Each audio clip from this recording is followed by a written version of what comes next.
Everybody clean riding. We gon' party till the sun kiss the sea. Yeah, jumping the Uber.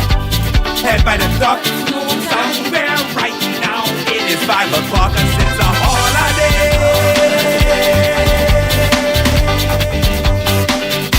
I ain't gotta go to work. I ain't gotta go to work. No, no. I ain't gotta go to work. No, no. I ain't gotta go to work. Thank God it's a holiday.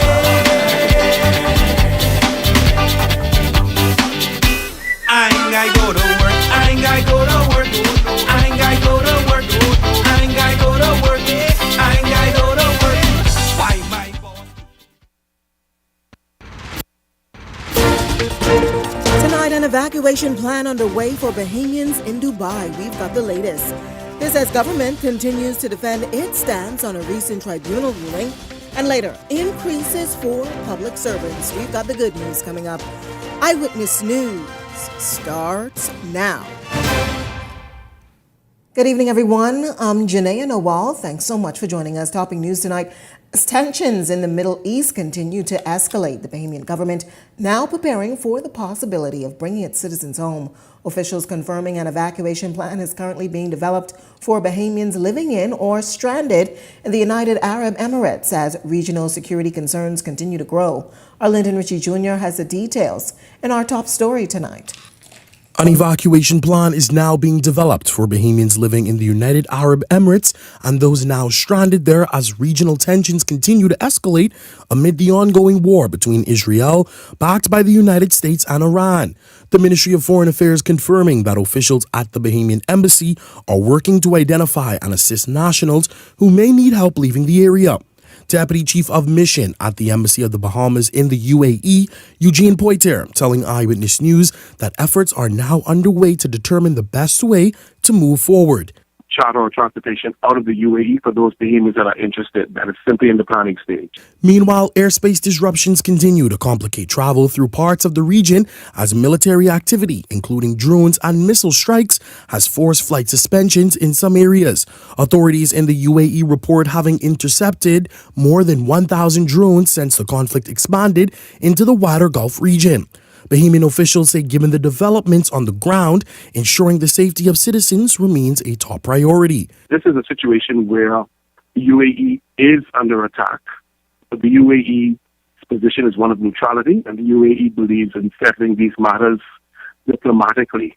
The embassy is also urging Bahamians in the region to remain registered with consular officials and to monitor official updates as the situation continues to evolve. Continue to shelter in place. We have a WhatsApp group for the diaspora. We met with them today, and we'll meet with them tomorrow as well. If you're interested in what we're planning in terms of the evacuation arrangement, let us know, and we will include you. For now, the travel advisory issued by the Ministry of Foreign Affairs remain in effect, with officials urging a heightened level of caution for anyone in the region.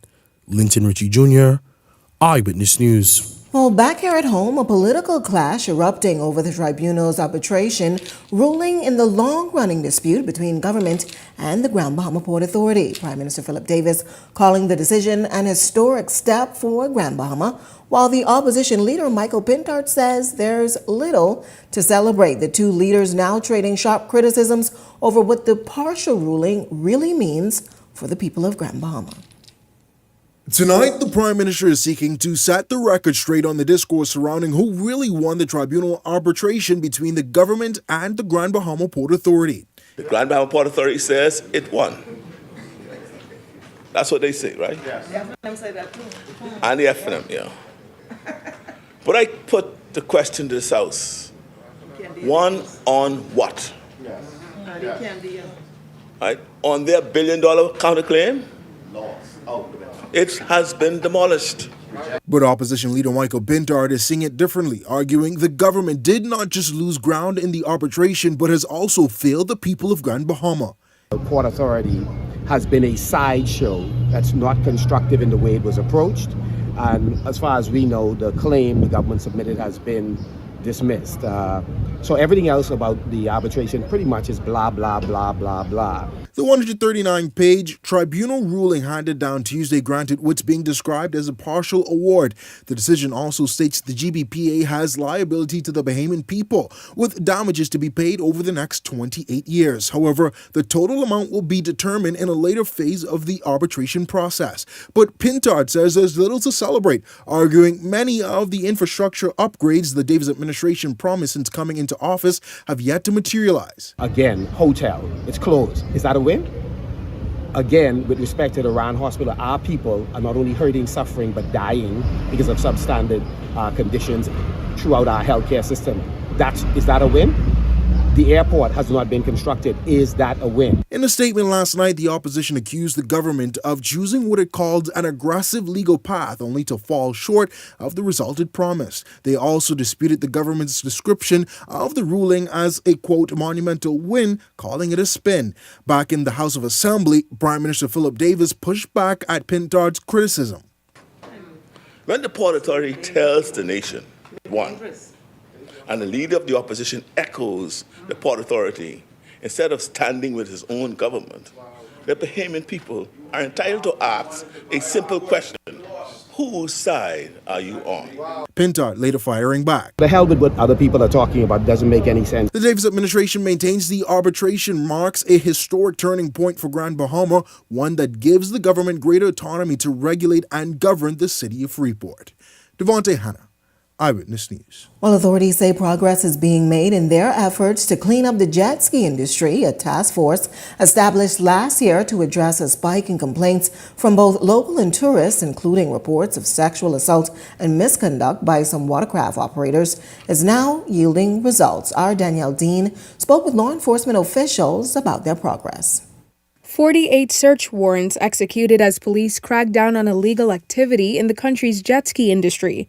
The enforcement drive is part of a jet ski task force formed by the Royal Bahamas Police Force in May 2025 amid concerns from U.S. officials after American visitors reported instances of unsafe practices and sexual assault involving some local watercraft operators.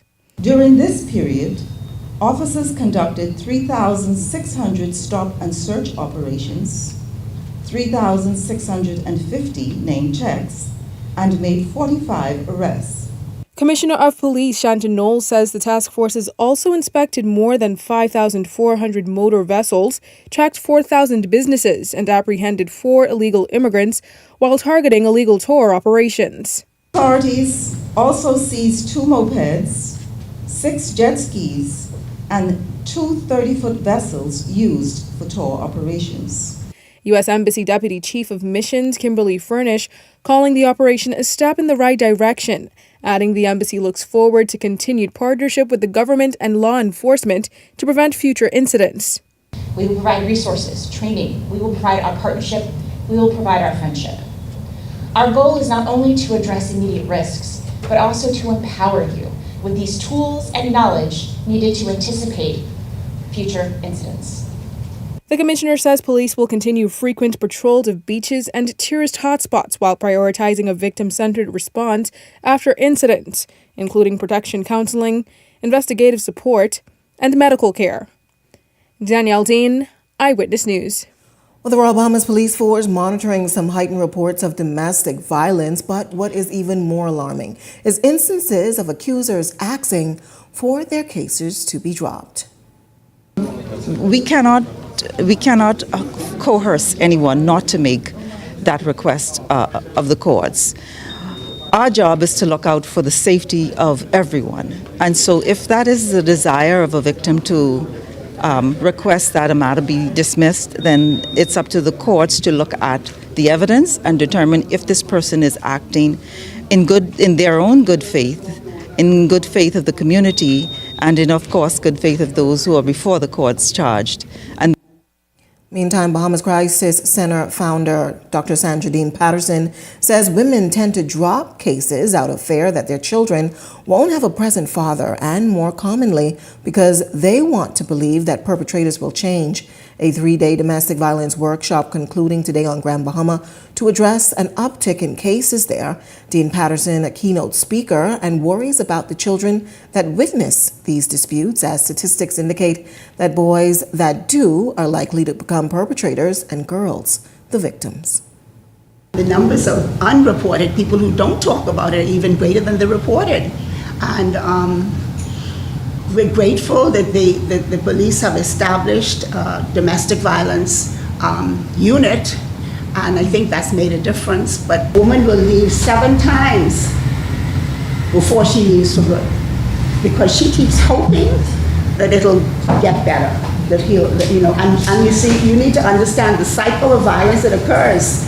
Because once you have the anger and the violence and the explosion and the fighting and the choking and all of that, the next stage is the honeymoon, when the perpetrator who does this violence will say, "I'm so sorry, I didn't mean it." And so sometimes that's what causes women who are victims. Meantime, questions continue tonight around the high-profile armored truck robbery case, as Commissioner of Police Shanton Knowles declines to comment on why Superintendent Tarico Sweeting was granted immunity and remains on active duties. Reporters pressing for clarity on potential disciplinary action following revelations that former CID Chief Michael Johnson admitted to receiving $10,000 connected to that robbery. That would be Sweeting, not Johnson. Unfortunately, I cannot speak to that. That's a question I would ask you to refer to the DPP, and that matter, by the way, is before the Supreme Court, and an adjourned date is very near. So no, I cannot speak on that at this time. Meantime, a Cooper's Terrace woman has been placed on 1-year probation after admitting she threatened 2 neighbors with a kitchen knife during a dispute over a parking space. 30-year-old Craig Misha Alice pleaded guilty to 2 counts of assault with a dangerous instrument and 2 counts of threats of harm after confronting Tiana Ferguson and Aldrinique Ferguson on February 28th while armed with a silver-bladed kitchen knife. During her appearance before Magistrate Lennox Colby, Alice admitted to the incident, apologizing for her actions. The magistrate sentencing her to 1-year probation, warning that any breach of the order could result in a 6-month prison term. While police officials continue to investigate a discovery of a large amount of hydroponic marijuana today, this as marijuana grown without the use of soil but water and nutrients in a controlled environment. Authorities say they're focused on the safety of our youth. Because these things get into the hands of our young people.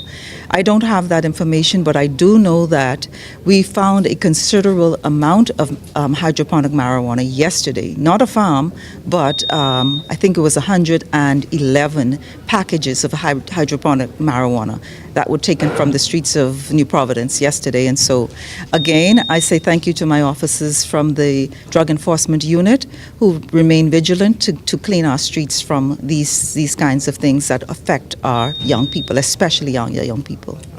On to some other news. Speculation intensifying around the political landscape in Long Island following the Free National Movement's recent ratification choices, with reports suggesting that sitting MP Adrian Gibson will run as an independent after the Free National Movement nominated Andre Rollins. Opposition leader Michael Pintard says the party now focused on unity, confirming he plans to meet with Gibson and remains confident the Free National Movement will retain the seat. While Pintard stopped short of confirming Gibson's intentions, he says discussions are planned and remains confident in the F&M victory following the 2026 general elections, while attempts to reach Gibson were unsuccessful up until news time.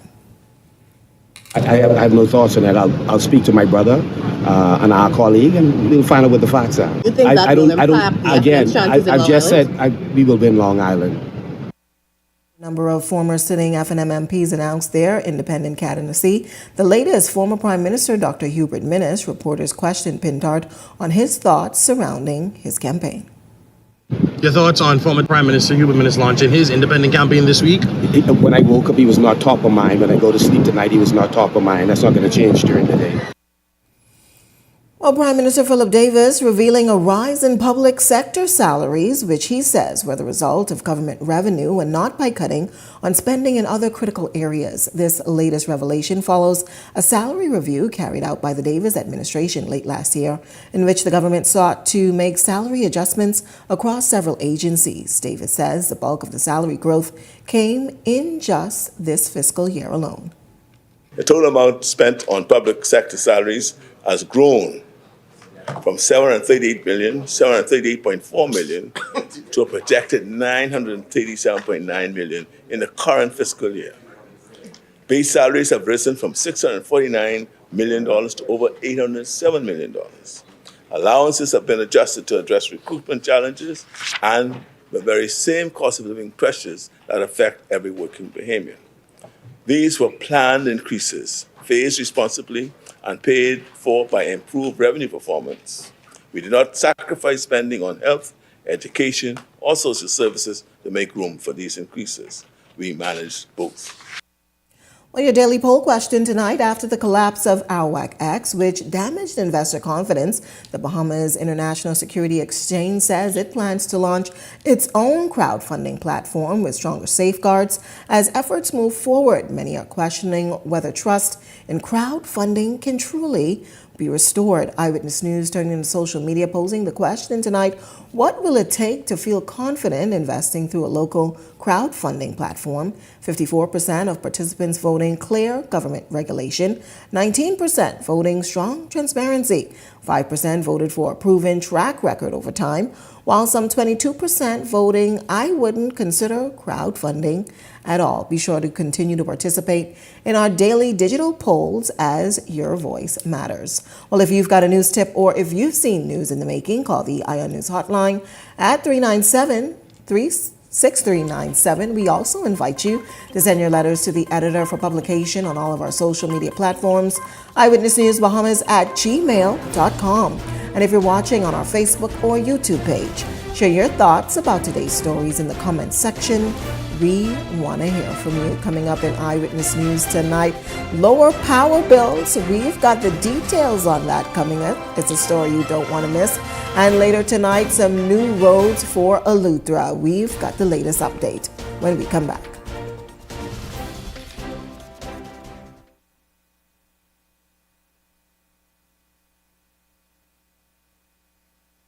Vibes is resilience in motion. So even when things go out of sync, we do what it takes to bring the vibes back. At BTC, we understand your vibes because we live it. That's why we are dedicated to building a network as resilient as you, with a team of familiar faces working every day to keep you on beat. You are at the heart of everything we do. Our commitment is to keep your vibes flowing no matter what.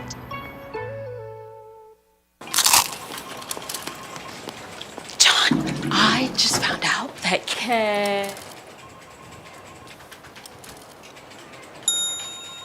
KFC has an irresistible promo. Crunch into the juicy flavor of the new KFC Rapstar, a classic made modern that's crunchy, melty, and grilled to perfection for all the journeys of your day. KFC, it's finger-licking good. Bahamian ownership in fly fishing is very important. Not only does it create opportunities for Bahamians, this is our industry, so we're proud of what we do. Opportunity is important. It's the story of my life, because with the opportunities, you can chart your own course. Prime Minister Davis and his team see the opportunities by providing these grants and what it can do for our country. It's just wonderful, and I'm glad to see these ventures working so that other people can get involved. This is real. Let's do it. Let's do it. Let's help ourselves. There are a lot of new opportunities in our country. We are building an economy that includes everyone. And you chose to come to BTVI. The best place to learn. Expanding and updating BTVI. It prepared me for the future to be an entrepreneur. And this is what this is all about. We are creating more opportunities for more Bahamians, because opportunity is the key to success. Life moves fast, and the best moments happen when you get more from every connection. Boy, life come true, eh? Appreciate it. When your world is connected, more convenience comes naturally, so you can keep moving with more freedom and less interruption. From real-time updates to everyday essentials, you stay more in sync with life. Because when time matters, more reliability keeps you one step ahead. From home to work and everywhere life takes you, our network is built for more. Yes, we got everything secured in the cloud. Driven by a network built for today and designed to deliver more possibilities tomorrow. Oh, how we getting ya? Where entertainment is more immersive. Who's again? Hey, watching the game. And real-life moments come with more access instantly. This is connectivity that feels out of this world. Join the family and experience more. It's good to be alive. This segment of Eyewitness News is brought to you by EV Motors Fleet Sales Division. For 2026 commercial vehicles, call 821-2403 today.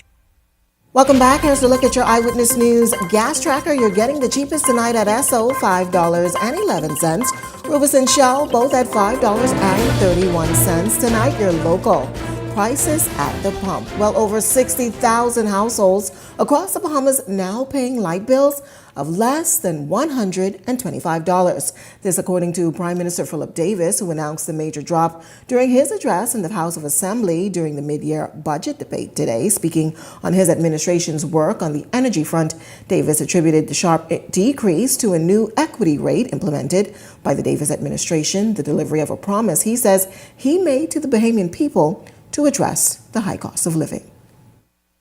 82% of BPL customers, which is approximately 78,000 households, paid lower electricity bills than they would have under the old rate.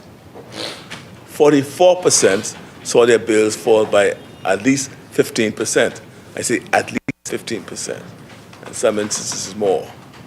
More than 63,000 households are now receiving bills under $125. Davis did admit, however, that not every Bahamian may feel the fiscal relief that his administration is providing. To this end, the Prime Minister says the government has provided extra assistance to those whose electricity rates may have been shut off due to an inability to make payments. He also noted that power outages within the last few months have also decreased. So between November 2024 and January 2025, 2,811 disconnected households across New Providence and the Family Islands were reconnected. With outstanding balances restructured on terms they could manage. Because affordability must include a path back in and not simply a barrier that keeps people out. Lower bills matter, but reliability matters just as much, because what good is affordable electricity that is not there when you need it? I am pleased to report that power outage frequency fell by approximately 45% in 2025. While ongoing roadworks in Eleuthera being lauded by residents who say the island seems to be on a steady rise, our Jose Etienne has this update. A sprawling road redevelopment exercise in Central and South Eleuthera has been making major strides, and it's being hailed by residents as a game changer for an island that has been plagued with poor roads. To see this project taking place at this level, I mean, we're not just patching the roads here, we are actually taking the roads down to the limestone and starting over. I think it's a big improvement. It'll make life easy and better for tourists and locals alike. Infrastructural upgrades of this magnitude are crucial to an island that's seeing an uptick in investments and economic activity. As my cameraman and I drove around, we saw the ongoing development projects for ourselves. Eleuthera's Commerce Chamber President Thomas Sands Jr., however, says what we saw is just a glimpse of what's taking shape on the island, adding that the ongoing redevelopment exercise could help to unlock Eleuthera's true potential. In fact, the infrastructure should have come earlier and come before. So the roads and being able to enter and arrive at the airport where there are new roads, drive through the community, drive around the community, and see these new road improvements really have a positive impact on, I think, the community itself, on the confidence of investors. The company with the contract, Bahamas Striping and Group of Companies. We rode along with its executives and got to see in real time how the project, which began in 2024, is being carried out.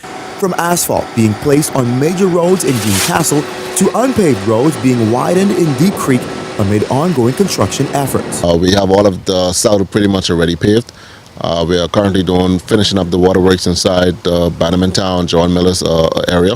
Once we get that completed, then we're going to start getting that roadway paved as well. We're just waiting on approval from water and sewage, so we could do finish up all of our tests to get that signed off and then get that area ready for pavement. But what's even more critical is what happens after the roads are paved. Visible markings and the easily installed solar cat eyes that are considered the silent guardians of the road. Well, I think a great help to those traffic accidents is what we're doing now, road striping. We're actually putting down solar cat eyes on the dangerous curves. That lends a tremendous help so people can see exactly which lane they need to be in. And also it gives them a head warning to let them know that they're actually approaching the curve. So I think the striping as well as the solar cat eyes will definitely go a long way and making the road a bit more safer for the motoring public. Like any other road renovation project, there are inconveniences. That's where patience comes in. Anglican priest on the island, Reverend Allison Dean, says residents aren't complaining given Bahamas Striping's efforts to cushion the blow. There have been a few challenges. I do want to thank Bahamas Striping for at least trying to improve their communication, because that was a challenge with knowing where they were going to be, what they were going to be doing at a particular time. So they have made some effort with trying to communicate that a little more clearly. Jose Etienne, Eyewitness News. Meantime, a nearly two-decade legal battle over land could soon be resolved. Housing Minister Keith Bell tabling a resolution in the House of Assembly to approve the conveyance of the land to the minister responsible for housing for a nominal fee of $10. Bell says the move is intended to bring relief to hundreds of Bahamian families who've lived for years with the fear of being evicted from the land they've occupied for decades. This government has intervened to acquire the title to the relevant lands so that the situation can be regularized in a lawful and orderly manner. This allows the Ministry of Housing and Urban Renewal to begin the process of bringing certainty where there has been long-standing confusion. Mr. Deputy Speaker, the objective is straightforward: to ensure that families who have lived in these communities for years can ultimately obtain lawful, secure, and marketable title. Those families living on Knowles Drive, the entire Bosine Town area. To bring planning and structure to the entire area, and to put an end to the confusion, speculation, and schemes that inevitably arise whenever land ownership is unclear. Well, a police officer has not been required to turn in his gun and badge after reportedly fatally shooting a man he claims was unknown to him last month after the victim allegedly trespassed on the officer's property. The incident sparking concern by the public and curiosity about the particulars of the shooting. Critics on social media also questioning whether the victim produced a weapon and whether a fatal shot was necessary. While the Commissioner of Police, Shanton Knowles, providing this update today. Yes, he's still employed with the Royal Bahamas Police Force. He's on active duty. He still remains on active duty. Of course, there are protocols when an officer fires his or her weapon, and those protocols have been followed, and that case will be referred to His Majesty's coroner. Well, the government of the Bahamas officially appointing the Protection Against Violence Commission with appointments effective from February 1st, marking a defining step in operations in the Protection Against Violence Act 2023. Minister of Social Services, Information and Broadcasting, Miles Larota, underscoring the establishment of the commission, and he says it gives full institutional authority to the act, transforming legislative intent into coordinated national action. The establishment of this commission reinforces our resolve to deepen collaboration with international partners, civil society, faith-based institutions, the private sector, and community organizations to expand awareness, strengthen prevention, and improve access to support services for men, women, boys, and girls affected by violence. As provided under the Act, The Commission is empowered to partner with community organizations to secure appropriate facilities for safe housing and shelter, including for accompanying children where necessary. Well, the commission is being chaired by well-known civic leader Dr. Marissa Mason-Smith and deputy chair by pastor of the Miles Monroe Diplomat Center, Dave Burrows.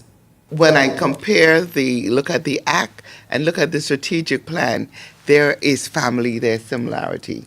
There's a lot of work that has been done from the strategic plan. And I would encourage all of us and all Bahamians to really read it and to understand it, as well as the act, and to see how far we've come, and that we can celebrate progress, that we will make a difference in our country and eradicate and eliminate violence.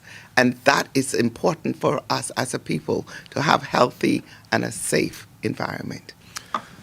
Well, I think one of my key contributions will be to properly inform and prepare the next generation so that the upcoming generation doesn't fall into the cycle of violence that the previous generation has. And I think that's our biggest opportunity, because the problem right now is so expansive that it's difficult to correct. But if we can reach the ones who are coming up, if we can properly inform them, educate them, and give them direction, then we stand a much greater chance of seeing success in the future. Still to come in Eyewitness News tonight, another candidate is on the political watch seat. We've got the details, but first, a check on tonight's weather forecast.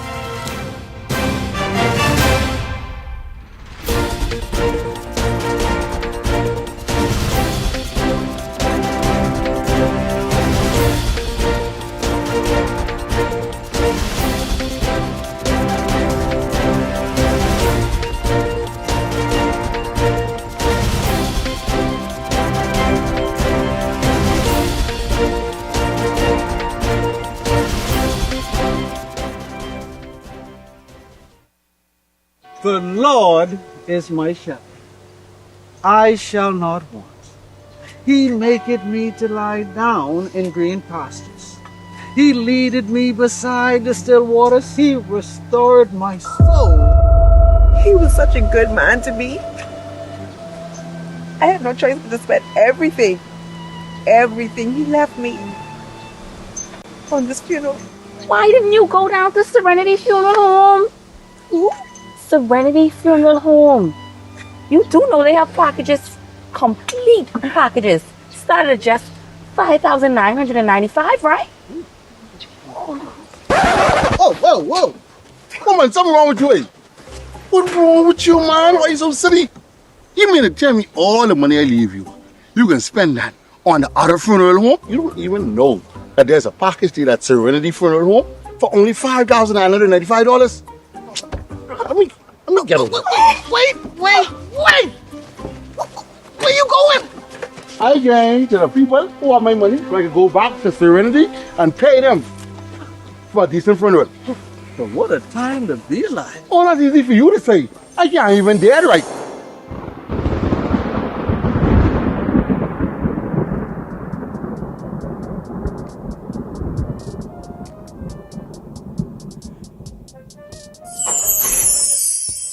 Welcome to Serenity Funeral Home, where the name is service and your loved one ours. We have complete packages at $5,995 and direct cremation at $2,595. You can reach us at 356-4196 and 565-0004. Good. Now come bury me with some dignity. Right this way, my brother. Thank you, brother. Some burgers are simple. The Barbecue Crispy King, this one goes all in. Smoky barbecue sauce, crispy bacon, flame grilled beef, stacked high flavor in every bite. In Nassau, we don't do small, and we definitely don't do boring. And when morning hits, the Breakfast Barbecue Crispy King has that bam to start the day. Burger King Nassau, triple down on big flavor. In a world of imagination, even a little mess can be part of the adventure. But for a truly royal snack, we need a clean slate. A few drops of Penalin dish liquid makes even dried-on paint disappear like magic.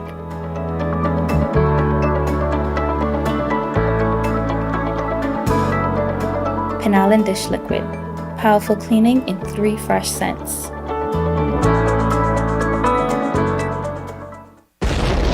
103.5 is turning 8 years old. 103.5 The Beat and Keep the Vibe Alive Music Group presents The Beat Fest. It's a Bahamian musical experience on March 14th at The Pond. Doors open 7 p.m. sharp. Performing live, Shine, Stevie S, Mama D, Veronica Bishop, Funky D.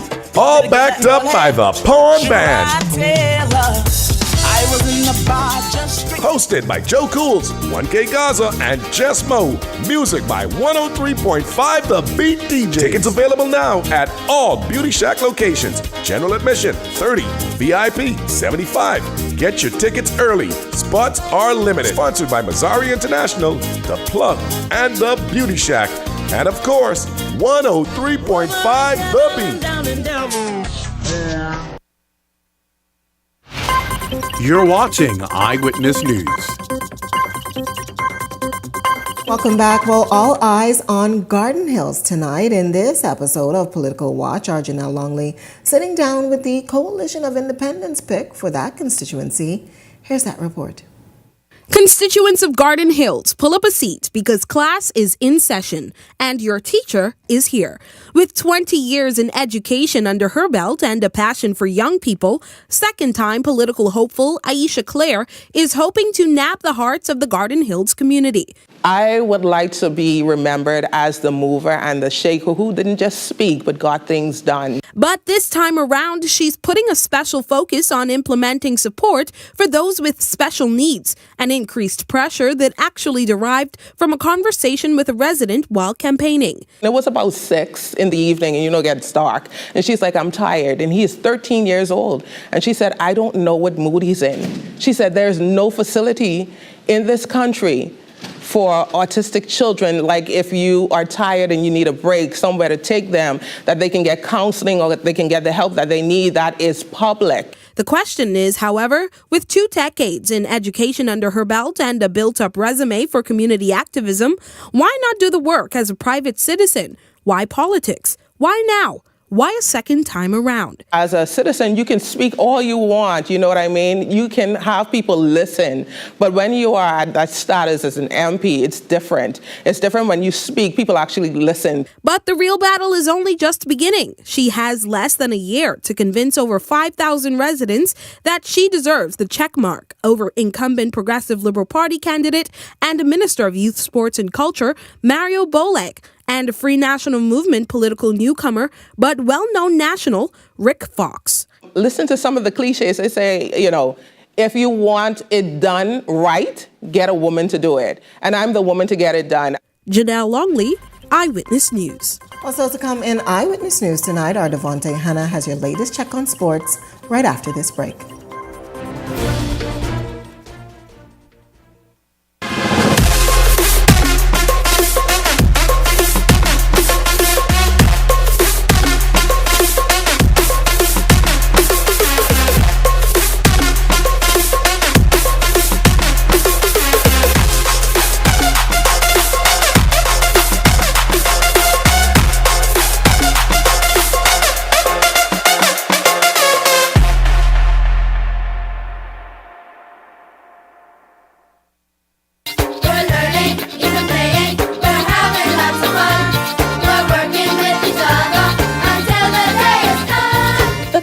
Technical Education Unit of the Ministry of Education and Technical and Vocational Training hosted its annual CTE exhibition and career fair recently under the theme Empowering Our Workforce, Enriching Our Future.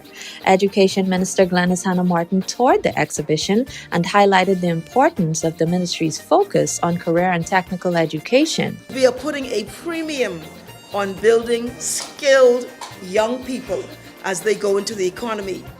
And as the director said, not as a second best thing, but as a preparedness for an economy that is shifting in a very massive way. And it's ensuring that our young people are prepared to meet the demands of a new economy and a new reality. This sentiment was echoed by Director Dominique McCartney-Russell, who characterized academic and technical education as two sides of the same coin. Academic learning gives our students the theories, the principles, and the vision to imagine new possibilities. Technical education gives them the hands, the tools, and the confidence to bring those possibilities to life. One without the other is incomplete. The exhibition floor served as a showcase for technical mastery in many diverse fields, including plumbing and carpentry. My experience was good. I learned that they get more options inside the real world, and my role was the plumbing work. I installed the toilets and I hook up the hose. John Lee McIntosh for Talk.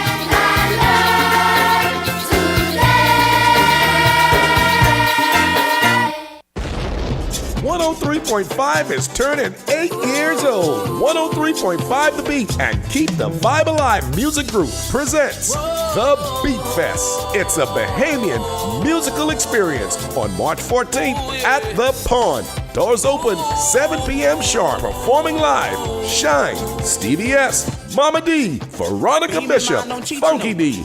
All backed up by The Pond Band. Hosted by Joe Cools, 1K Gaza, and Jess Mo. Music by 103.5 The Beat DJ. Tickets available now at all Beauty Shack locations. General admission, 30. VIP, 75. Get your tickets early. Spots are limited. Sponsored by Mazzari International, The Plug, and The Beauty Shack. And of course, 103.5 The Beat.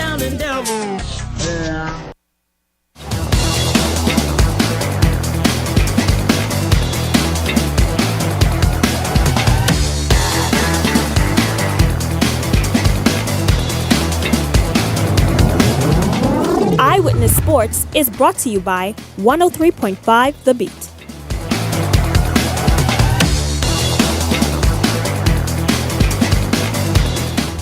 Well, good evening, everyone. I'm Devontae Hanna, filling in again for Laurentia Smith. Welcome to Eyewitness Sports. Some unfortunate news here today that we're going to start with. Bahamian rookie Valdez VJ Edgecombe will miss the Philadelphia 76ers game tonight against the Utah Jazz after suffering a lumbar contusion. Edgecombe left Tuesday night's 40-point loss to the San Antonio Spurs with lower back soreness. An MRI later confirmed the injury, and he will be reevaluated before Saturday's road game against the Atlanta Hawks. Now, the Sixers will try to bounce back against the Jazz on the second night of a back-to-back. Philadelphia will also be without Joel Embiid, who is dealing with a right oblique strain, while Paul George continues to serve a league suspension. Kelly Oubre Jr. is also out with illness, and Johnny Broome remains sidelined as he recovers from right knee injury. So a very tough road to recovery for the 76ers. Meantime, over to the baseball diamonds. Bahamian players making their presence felt as Great Britain prepares for the 2026 World Baseball Classic. A pair of Bahamian minor leaguers leading the way as Great Britain defeated the Milwaukee Brewers 7-3 in an exhibition game in Phoenix. Bertram B.J. Murray Jr. went 3 for 4 with 2 walks and a run scored, while Christian Robinson finished 2 for 4 with 2 RBIs and a run. Major leaguer Jazrato Jazz Chisholm Jr. also started for Great Britain. He's one of the captains, walking twice and scoring a run. In total, 6 Bahamians were in the starting lineup, including Tracy Thompson, Lucius Fox Jr., and Ian Lewis Jr. Great Britain will face the San Diego Padres in another exhibition game today before opening the World Baseball Classic against Mexico on Friday. We'll let you look at sports. Once again, I'm Devontae Hanna, but don't you move. More news is right after this. The Fox Foundation proudly presents the keynote speaker for the 3rd Annual Women's Entrepreneurship Initiative this March 19th at 7 p.m. at the beautiful Bahamas Resort. Get ready to be inspired by Randy Zuckerberg, tech innovator and the creator of Facebook Live. She revolutionized real-time digital engagement, empowering individuals and brands to broadcast instantly to global audiences. And now she brings that innovation and insight to the Fox Foundation's 3rd Annual Women's Entrepreneurship Initiative, March 19th at 7 p.m. at the Bahamas Resort. Under this year's theme, Give to Gain, join us for a night designed to inspire growth, spark opportunity, and strengthen the future of women in business. Play for fun, not for funds. In the Bahamas, we play hard, but we live smart. We love a little competition. A little excitement, a little thrill. And at Island Luck, gaming is all about entertainment. Shared moments, celebrating the wins, and enjoying the experience. The key is simple. Play for fun, not for funds. When you set a budget before you start, and know your limits, you stay in control. And when you're in control, the game stays what it's meant to be. Fun. So play for fun, not for funds. Must be 18 and over. Island Luck reminds you that it's only a game, so please game responsibly.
Hey, it's time to lock in your vote.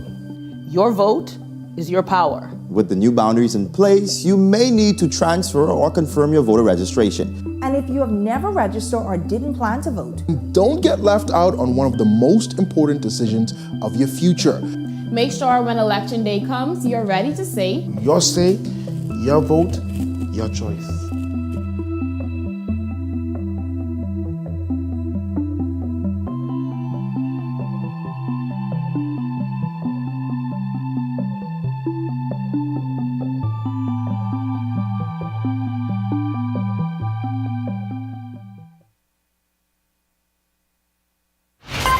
You're watching Eyewitness News.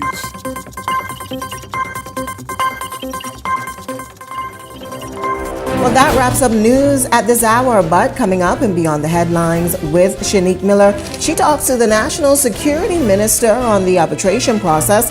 It's also temperature check tonight, and they are in the Killarney seat. That's coming up and beyond the headlines. It starts right after this. That does it for us here at Eyewitness News. It's certainly been a pleasure having you in our company tonight.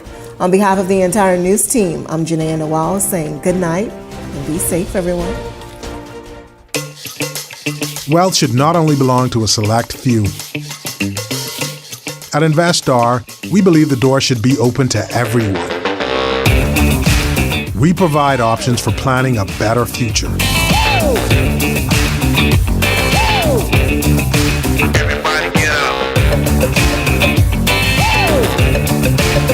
Our investment funds are designed to assist you in reaching your long-term financial goals.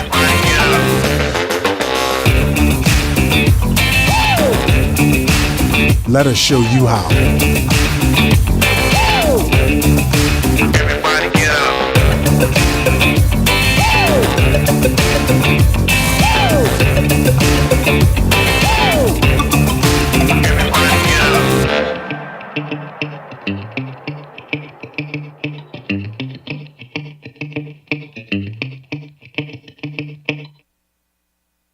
Welcome to Paradise Premium Foods, where exceptional taste meets everyday convenience.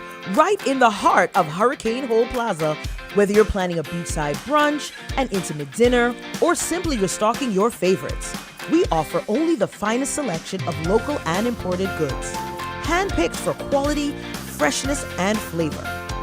At Paradise Premium Foods, shopping is effortless, service is personal, and every visit feels like a treat. From gourmet meals to go to organic essentials and indulgent treats, this is your neighborhood market elevated. Live well, eat better. Discover Paradise Premium Foods, now open at Hurricane Hole Plaza, Paradise Island. Paradise Premium Foods. Taste the difference.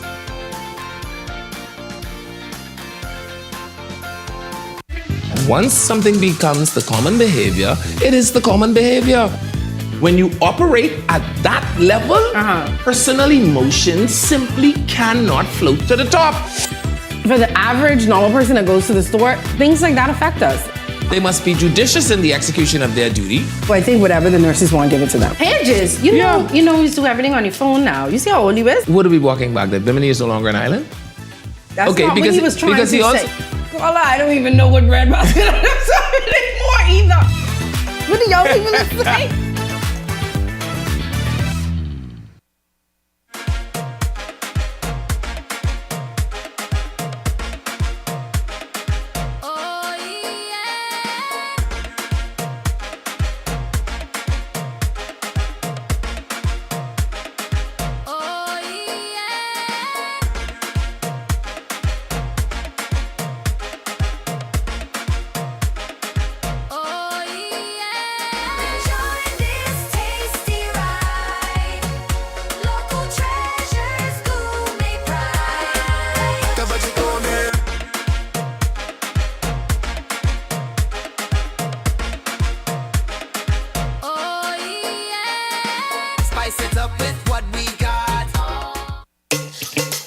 Wealth should not only belong to a select few.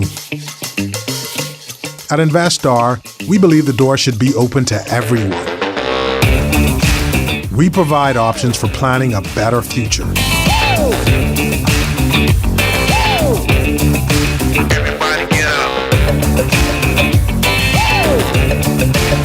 Our investment funds are designed to assist you in reaching your long-term financial goals.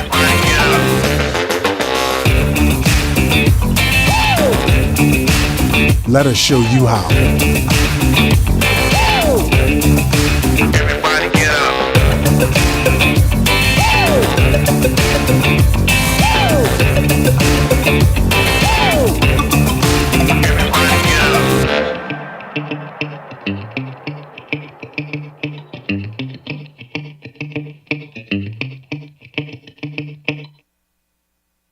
Welcome to Paradise Premium Foods, where exceptional taste meets everyday convenience. Right in the heart of Hurricane Hole Plaza, whether you're planning a beachside brunch, an intimate dinner, or simply restocking your favorites, we offer only the finest selection of local and imported goods, handpicked for quality, freshness, and flavor. At Paradise Premium Foods, shopping is effortless, service is personal, and every visit feels like a treat. From gourmet meals to go, to organic essentials and indulgent treats, this is your neighborhood market elevated. Live well, eat better. Discover Paradise Premium Foods, now open at Hurricane Hole Plaza, Paradise Island. Paradise Premium Foods. Taste the difference.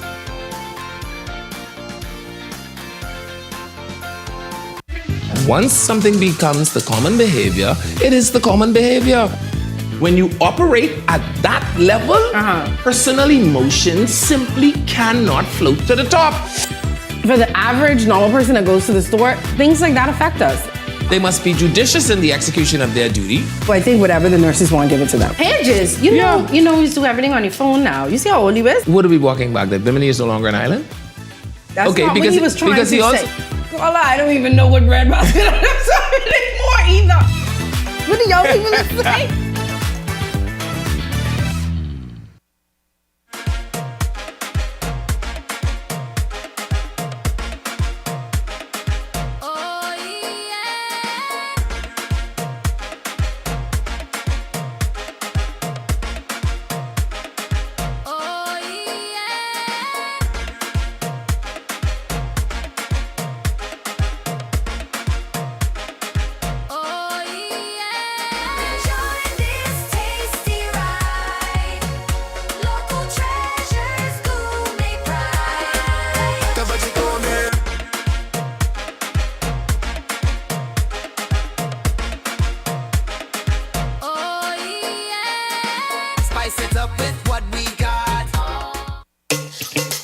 Wealth should not only belong to a select few. At Investar, we believe the door should be open to everyone. We provide options for planning a better future.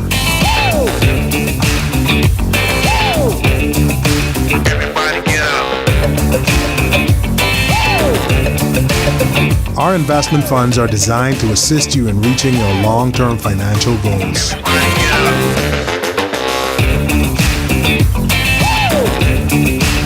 Let us show you how.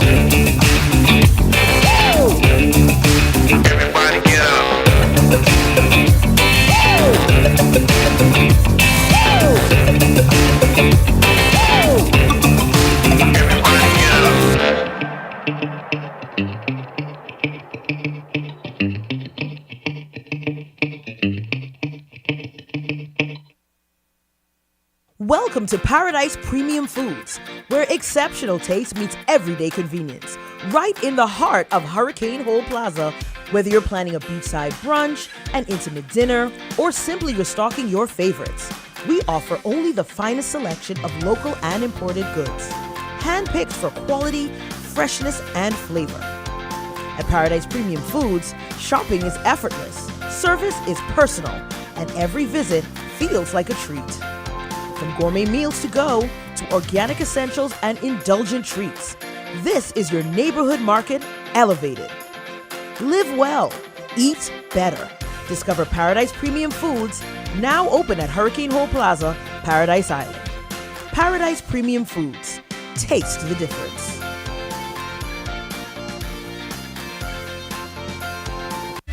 Once something becomes the common behavior, it is the common behavior. When you operate at that level, personal emotions simply cannot float to the top. For the average normal person that goes to the store, things like that affect us. They must be judicious in the execution of their duty. Well, I think whatever the nurses want, give it to them. Pages, you know you do everything on your phone now. You see how old he is? What are we walking back? That Bimini is no longer an island? That's not what he was trying to say. Carla, I don't even know what bread basket anymore either. What do y'all even say?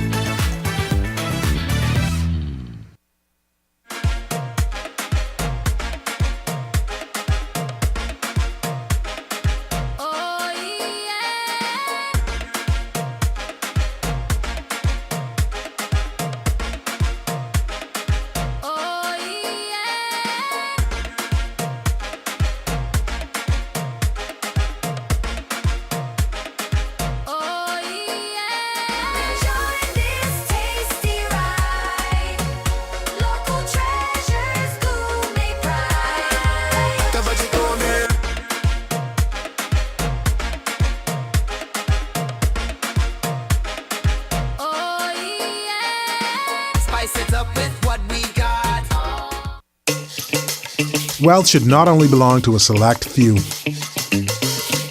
At Investar, we believe the door should be open to everyone. We provide options for planning a better future.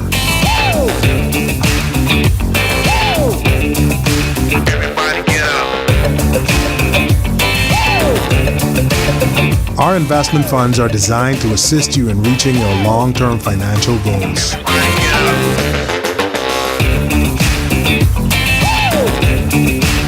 Let us show you how.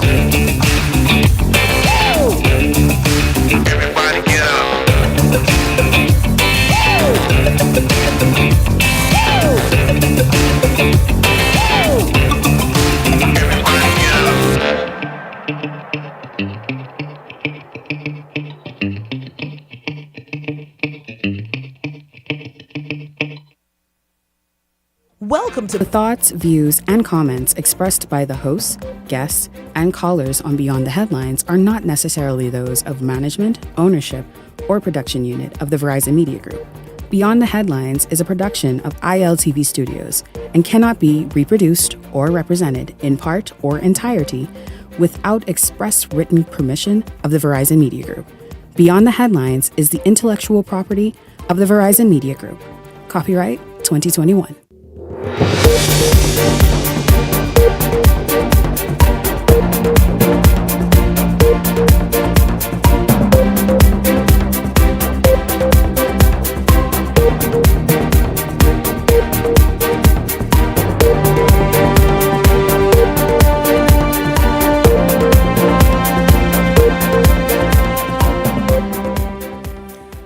tonight is the government looking to reform its agreement with the Grand Bahama Port Authority. We talk about that, and it's all any of you could talk about today. You're still talking about that, the whole Grand Bahama Port Authority tribunal versus the government, all of that. But here's what else you're talking about tonight. Killarney. So you must have gotten wind that it's temperature check. And tonight, we are looking at the constituency of Killarney. It's all coming up tonight, straight ahead for you. Good evening. This is Beyond the Headlines. I'm Shanique Miller. It's great to have you along this evening. We begin tonight. The government's interpretation of the tribunal ruling, of course, is something that everyone is talking about. There were several news conferences yesterday. The Prime Minister made a national address last evening, and then he spoke to it once more in Parliament. That's earlier today. Well, this evening we're going to get into discussing this and really talk about exactly what it means for Grand Bahama going forward. Is the government looking to perhaps reform and revisit the agreement or the terms of the agreement? We are starting with all of that right now this evening. And so joining me this evening is the Minister of National Security, Wayne Munro. It's good to have you here, Minister Munro. Good evening to you. Welcome to Beyond the Headlines. Good evening, Shanique. It's good to be with you, if only virtually. Yeah, I know, right? Normally you are here sitting next to me, but let's move right along. That's fine. Yes. Is the ruling and the partial arbitration the beginning of moving away from an agreement that many feel might not necessarily meet the needs of a 21st century Grand Bahama? And what I mean by that is, are there now plans to reform the Hawksbill Creek Agreement in light of the ruling? Well, Shanique, it was a ruling of a dispute raised under the agreement, and the dispute was laid out. On the government side, it was asserted that the Port Authority owed money in terms of reimbursement under a clause in the Hawksbill Creek Agreement, but the tribunal found that it's better placed under an agreement that the FNM made to what one would say seek to compromise a dispute and to work something out. And then there was the issue that has been very vexing about whether the government has regulatory control in Grand Bahama. So you could, not Grand Bahama, sorry, Freeport. And so you could remember when we were passing telecommunications regulations and energy regulations, issues about whether the government had regulatory control. So all of that was captured in the issue that was determined partially by this arbitration tribunal. And we say partially because they have said three things really. The first thing is that yes, the Grand Bahama Port Authority has an obligation to reimburse the government, but under the agreement with the FNM and not under the original agreement, because they see it as replacing it. And then secondly, the Grand Bahama Port Authority made counterclaims that were dismissed, except for one where they said, yes, the government delayed in approving your environmental regulations, but guess what? We can't really see how you've suffered any loss, because that's to regulate persons doing business, and you have to see that you have lost. So if you could say, yes, the government should have done it, they didn't do it, show me what you've lost. And the tribunal said they couldn't see it, but of course, they wait to be enlightened.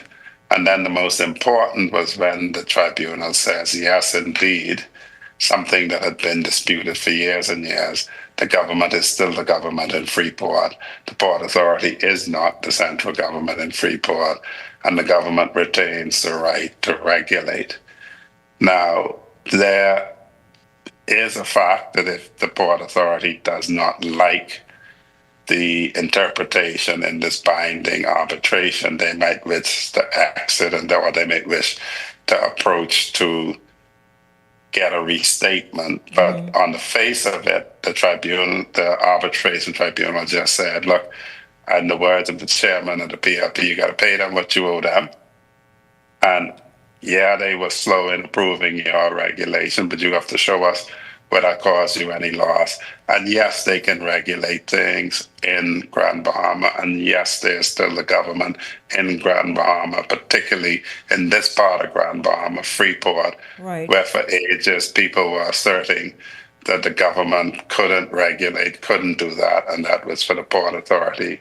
To me, that's the most important ruling, finding in the whole thing, because money comes and goes, but that issue of sovereignty, the ability to regulate, is a very important aspect of this whole thing that you mentioned. And I spoke with people from Grand Bahama today, and I was told from youth to the regular person, they were quite happy with that same very aspect that you highlighted. But let's be real, the Freeport area, which is governed by the Port Authority for 71 years, appeared to be this sort of untouchable, self-governed area by the Grand Bahama Port Authority. How has that impacted not just Freeport in 71 years, but also maybe government as well, and when it comes to revenue? Let me say this, and I will focus back, and it may not be safe to be answering the question, but let me say this. I have worked along with Philip Edward Brave Davis, KC, in court. And what I saw set out in his approach to this whole thing is what is significant. He actually, in the early part of his career, lived and worked in Grand Bahama. Mm-hmm. And so he has a special connection to Grand Bahama. And I think the Bahamas must understand that. So, for instance, at one point I had a little small office in Mario Donato's office with my law firm there. But Philip Edward Brave Davis lived and worked in Grand Bahama, and he tells a story about how he felt he was supposed to be running in the then Marco City seat in Grand Bahama. So this is a man that that's not a passing acquaintance for him. So he's a family island man from Cat Island, so he understands the plight, the struggles of the family island people. He lived in New Providence, so he understands that. But he spent significant time in Grand Bahama. So all of these matters that were vindicated in this partial award were things that he would have lived with in his practice, in his career. He would have been hearing this. So to the people of Grand Bahama, let me say this to you.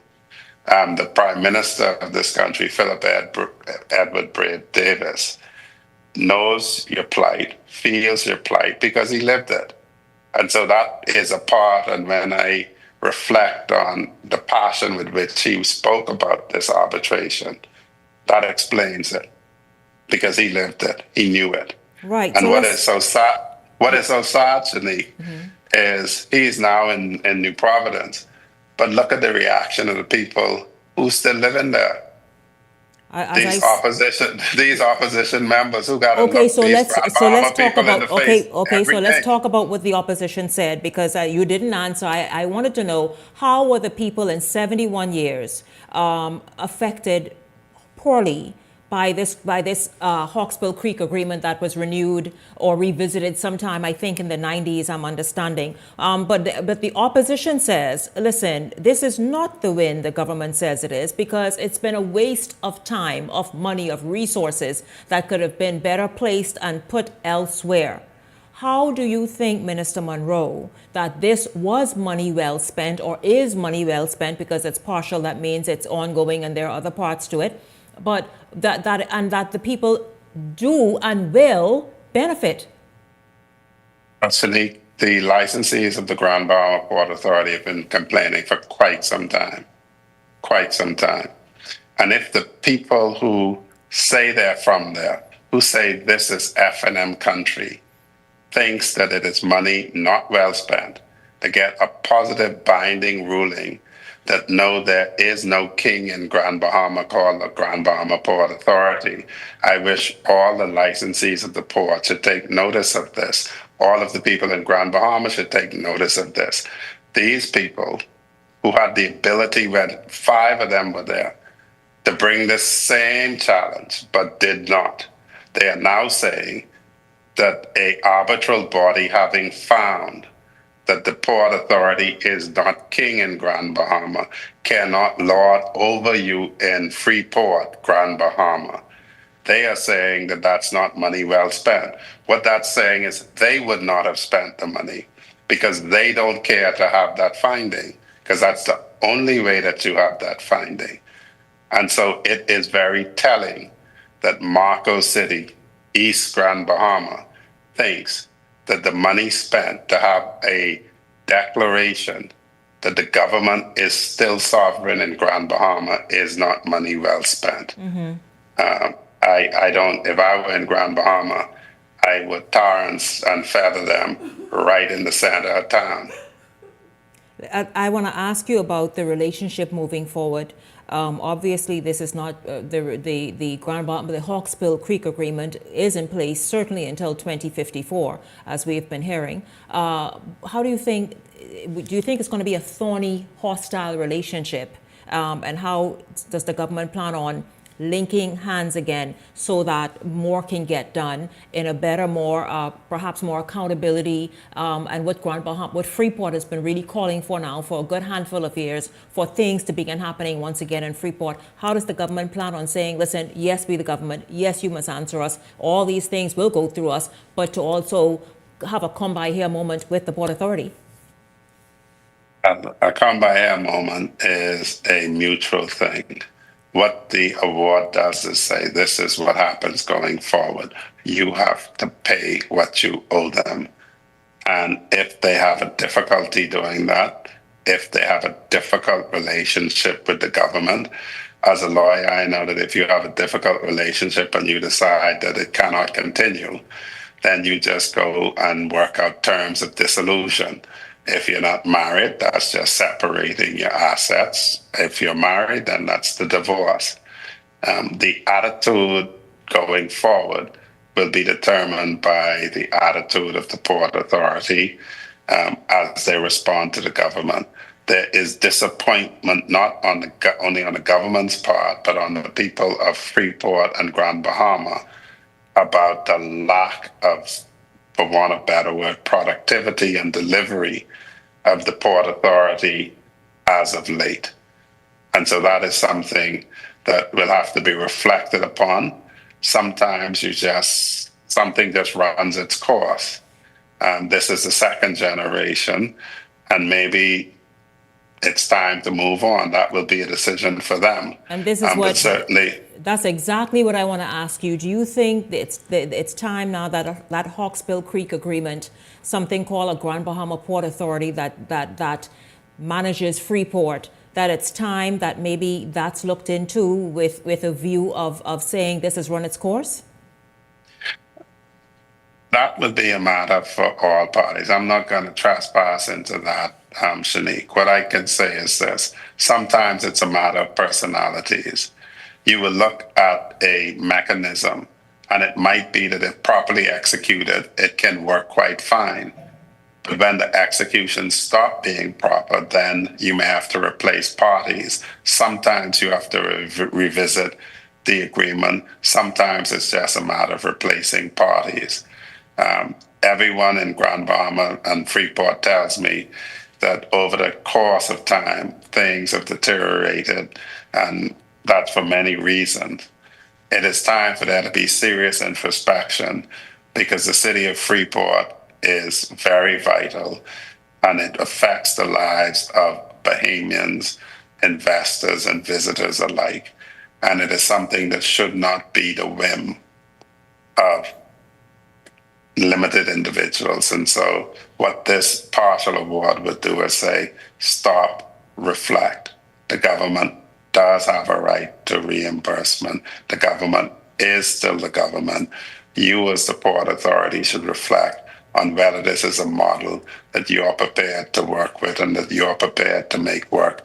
If you're not prepared to make it work for the Bahamian people, then maybe it's time to move on. Yes. Now, could this ruling, you feel, influence future public-private partner relationships between government and private sector? I wouldn't say that, Shanique. What you have is this, and Prime Minister Davis has been quite clear. He is prepared to work reasonably with anybody who's working in the interest of the Bahamian people. And so once your partnership with the government is sincere, once it's in the interest of the Bahamian people, I am persuaded that Philip Edward Brave Davis and any administration he leads will work with you to advance the interests of the Bahamian people. As a business, if you get benefit from it, so be it, but it must benefit the Bahamian people. I've known the Prime Minister for over 30 years, and everything that I have seen about him and from him demonstrates that he is a man who is very focused. And when he gives you instructions, it's very focused. And his instructions with all engagements of this sort is that they must benefit the Bahamian people. And now that we see the balance of power, as even the Prime Minister talked about this morning in the House of Assembly, has been well clarified, I would say, between the government and the Grand Bahama Port Authority. You began earlier in the interview. I want to give you an opportunity to speak to the people of Freeport and, by extension, Grand Bahama, about what this will look like for them moving forward. The people of Freeport and Grand Bahama have a decision to make this year.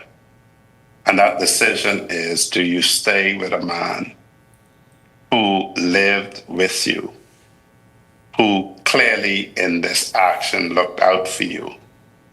Or do you change to somebody who says they live with you, but is always pulling for and siding with the people who you have decided is not in your interest? That's just very telling. I'm quite sure before they rolled out their statements, they could not have read the decision, but they were just gleeful that something had gone against the government, not realizing that that means something had gone against the Bahamian people, or maybe realizing it and not really caring because it didn't suit their political purposes. But the people of Freeport and Grand Bahama will have to determine who is really in their interest.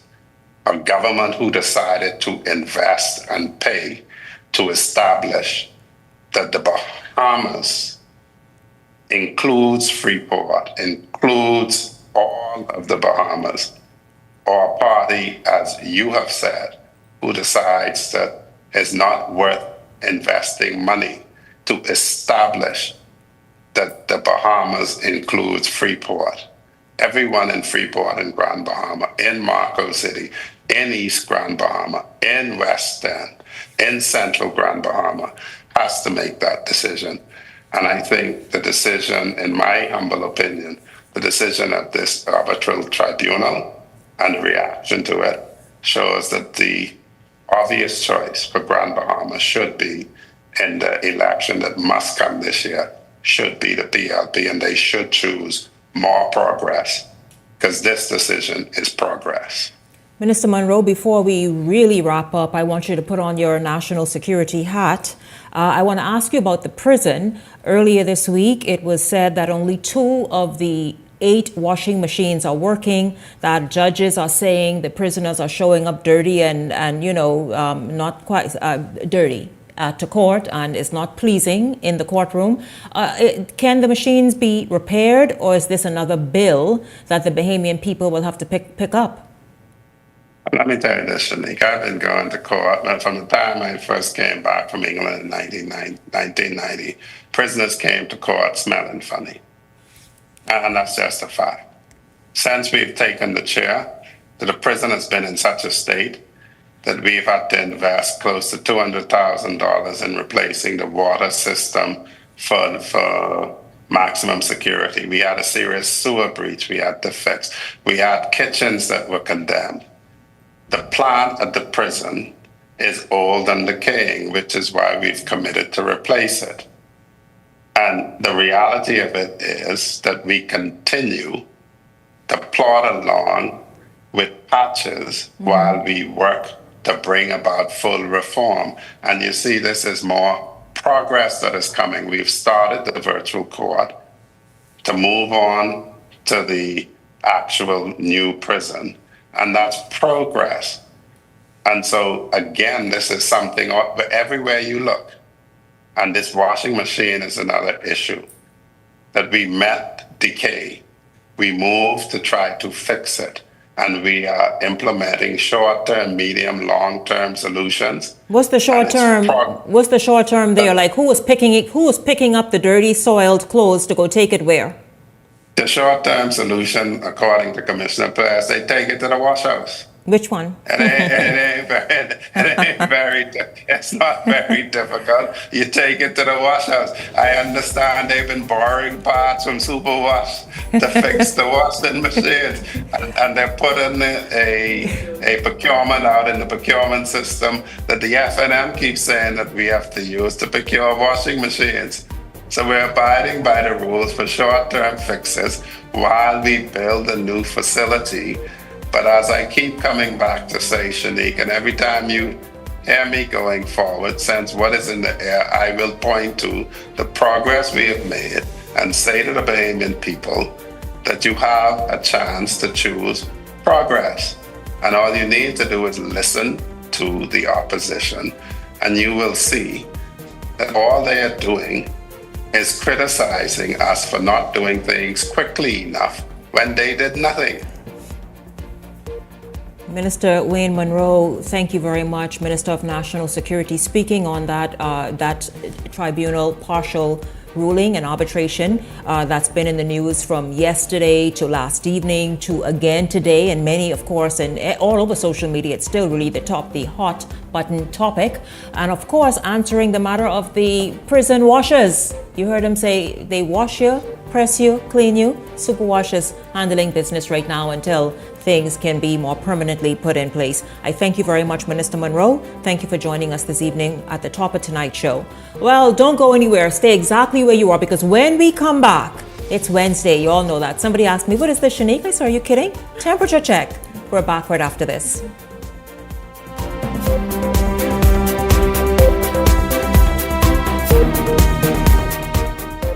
Hey, it's your boy Charlie Bahama here at Superwash, Superwash's newest spokesmodel. And I'm here to tell you about Superwash's large capacity washers and dryers for all your big loads. I know I see that Charlie Banana coming here just now.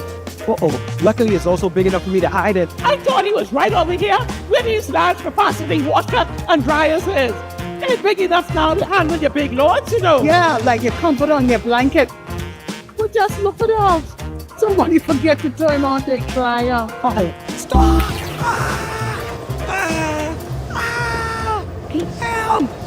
You hear something? Yeah, that's the sound of clean. Superwash washes you, presses you, and entertains you 24/7. Comfort Suites Paradise Island is the best kept secret in the Bahamas. Located directly next door to the Atlantis Resort, you'll receive all the privileges of an Atlantis guest with all the benefits of a Comfort Suite stay.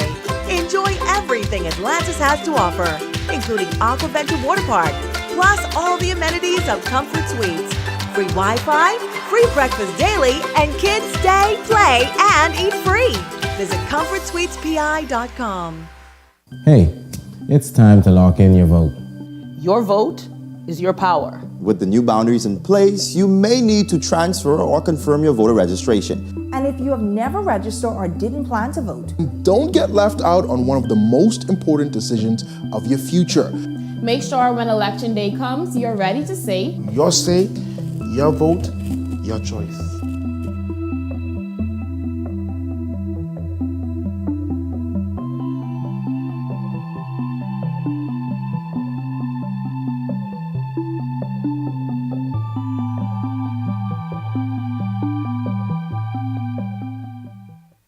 The race to 2026 is heating up, and the nation's voice is louder than ever. Here on Beyond the Headlines, we're checking the mood, the momentum, and the message of the people. I'm Shanique Miller. Each week, we're taking the temperature of the electorate to see what's really driving the nation. Who's connecting? Who's cooling off? What issues are heating up ahead of 2026? This is Temperature Check 2026, where journalism meets the nation's heartbeat.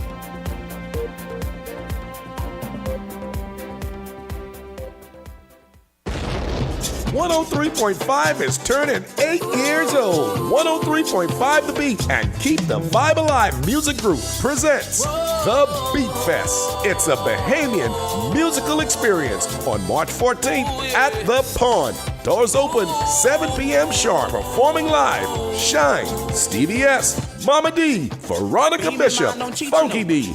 All backed up by The Pond Band. Hosted by Joe Cools, 1K Gaza, and Jess Mo. Music by 103.5 The Beat DJ. Tickets available now at all Beauty Shack locations. General admission, 30. VIP, 75. Get your tickets early. Spots are limited. Sponsored by Mazzari International, The Plug, and The Beauty Shack.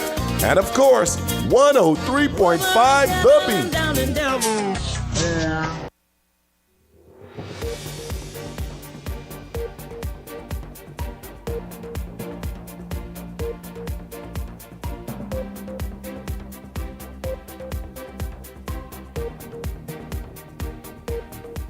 Welcome back to Beyond the Headlines. It's great to have you all tuned in. The temperature check political spotlight turns to Killarney this week. It has long been a safe seat for the Free National Movement. However, the temperature and look of the constituency has shifted. The incumbent of 20 years and former Prime Minister Dr. Hubert Minnis is now an independent candidate. And that is where and why things are so interesting in Killarney. And of course, that's where we start. So welcome to Temperature Check. Good evening to my panelists, Peggy Candace, Gabrielle McKinsey-Enius, and Michael Turnquest. I want to say that Michael is sitting in for Howard Johnson this evening because Howard Johnson unfortunately lost his mother.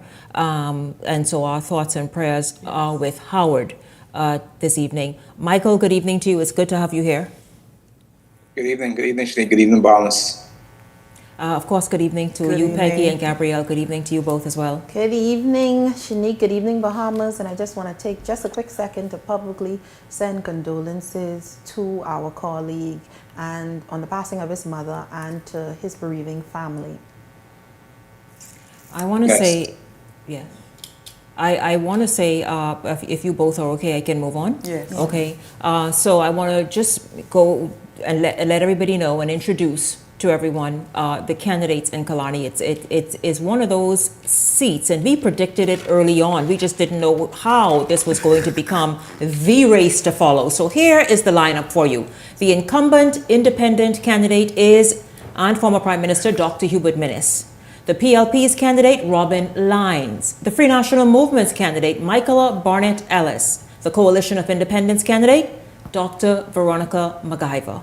And so there you have it, ladies and gentlemen. They're all on the screen, not necessarily in the order in which I call them. In fact, it's not in the order, but you all can recognize who is who. And so you all, as we normally do, let's start with the Coalition of Independence and Dr. Veronica McIver.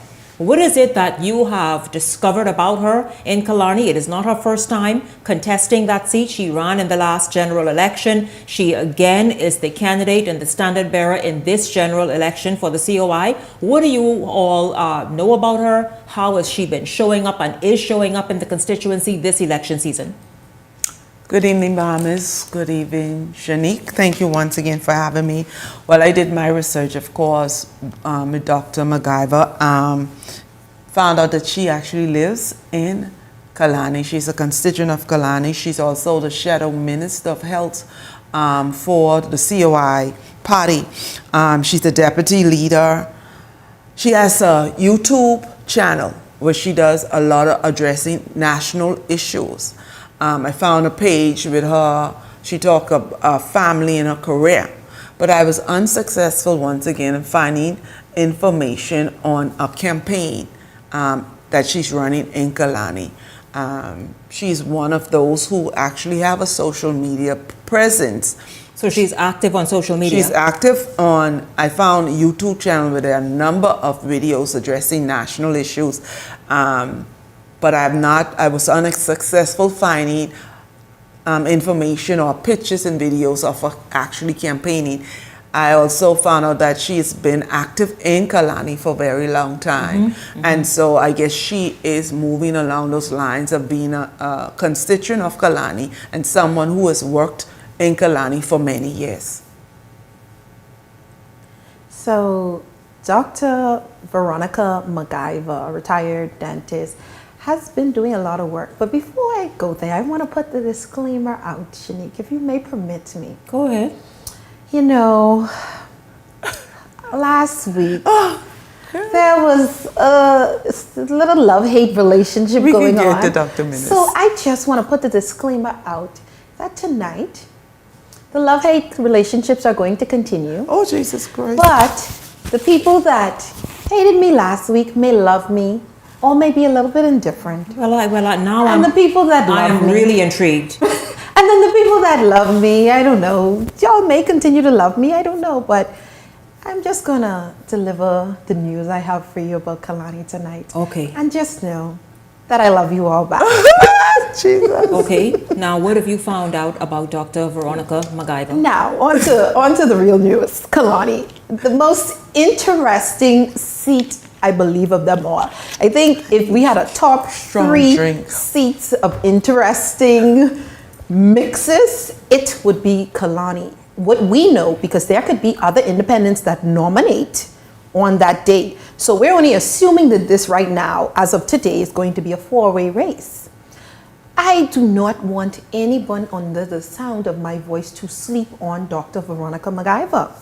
I have been enchanted by this ad she's been running on the radio. It's been playing in my head. It's like almost like psychosis. She has been making her rounds. I actually on Monday heard her on the radio, very well spoken. She's been moving through Kalani. She's actually been on the ground for a very long time. So she has been out campaigning. She has been out campaigning, and that's what's going to win Kalani.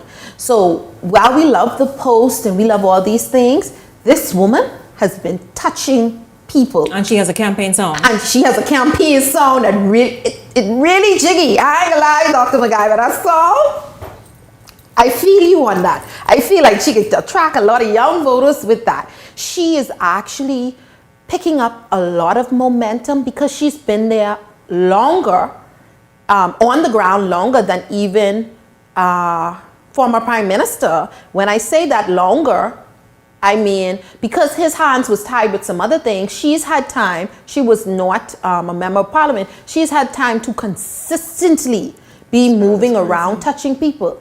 Dr. MacGyver is going to shock a lot of us and may end up in this, and when you see how it line up when we talk about the other candidates, she may end up polling better than a lot of people expect. Michael, your thoughts about, and not really your thoughts, and of course, what you were able to glean about Dr. Veronica MacGyver. You know, I've met Dr. MacGyver. I've known her. She's very active in the community. She's been a long time standing resident of the Kalani constituency. She has been involved in a lot of activities around the constituency by far in terms of, just moving around, ensuring that certain things are adhered to, whether it be the last thing I think she is in the Westridge community, advocating for someone was actually clearing some land. So she's been very active, remains active in the area. One thing I think people don't realize is that the COI, and then all of the candidates are actually, I think, they're actually residents of the Kalani constituency. But, if you don't realize, the COI had a candidate that ran the last election that got almost some 323 votes in the 2021 election, which was Ms. Sands. And she's also a constituent, if I remember correctly, a constituent of Kalani, who was very well known to the Bahamian public. And that was a good turnout, being her first when she ran in 2021. If you look at based on those statistics, we can possibly expect that Dr. MacGyver might get maybe more, maybe less, who knows? But I think that she may get more votes than last COI candidate. Well, okay. So there you have it, you all. The temperature check on the COI's candidate in Killarney. Now let's move to the Free National Movement's candidate in the Killarney constituency, Michaela Barnett Ellis.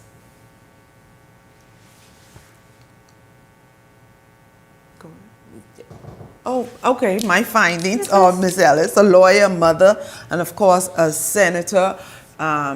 For me, she was a surprise choice for the Free National Movement because they had several persons who were vying for that constituency. She is on the ground. She's been, since her ratification or before, she's been going door to door. She's been holding different events as usual for campaigning, and we will see. Gabrielle?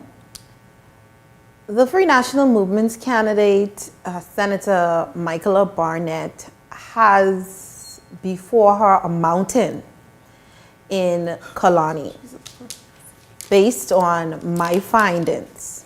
And did you do what you normally do? Did you go in? Of course I do what I do. Of course I do what I do. And you know, Killarney have some of the best spots to be in a little cubby house. Okay. Okay? Mm-hmm. So there is a mountain to be moved in the Killarney constituency for the Free National Movement. We will get there. Candace. Sorry. We will get there. There is a mountain to be moved that she has to overcome.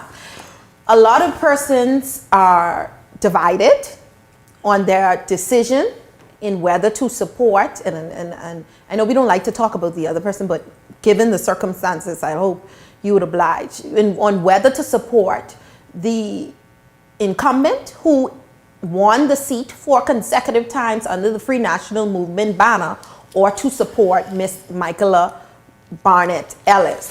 You have persons who are now deciding between party loyalty, in that they support the Free National Movement base, or going with the former Prime Minister who has successfully been representing the constituency. Here's the thing. We have persons saying that this is a Free National Movement seat. But I want to reflect on a little bit of history, if you all would permit me. Dr. Minnis won this seat from the PLP's Neville Wisdom. Even leading up in that 07, I believe it was 07 election when he first won, Neville Wisdom still gave him a run for his money. So this seat has proven only to be a Free National Movement seat under one person. Dr. Minnis. Dr. Hubert Alexander Minnis. Well, don't go there because you know we go into him. I know we go in there, but I want up to the incumbent I want sum this Michaela situation up. Because I want you to tell me what Michaela has been doing in Killarney. How has she been showing up? What is the reception to Michaela? With a lot of excitement. She came in with a lot of excitement. We talked about it when she popped a collar that day on the show. Nice. It was a lot of fanfare behind her arrival, but her arrival has been overshadowed with everything else that's been going on, and constituents are not focused on a lot of her campaign. She's been walking the grounds, she's been doing the work, but there's a bit of buyer's remorse that may exist in that sphere. Buyer's remorse towards. You can go ahead. I know I want you go ahead. See, because you can't. No. You just tell me I cannot talk about the next person. Don't go to the next person. We should have talked about them together. No, we can't. Michael, what have you found out about Michaela Barnett, senator, and her candidacy in Killarney? From what I'm seeing, the senator, Michaela Barnett, she has a presence. She's been doing a lot of work in the constituency of Killarney. We seen the other day she opened a beautiful headquarters from what I can see. She's been hitting the ground. She's been, she has a bus out there. She's been doing her community events. And the social media has been there.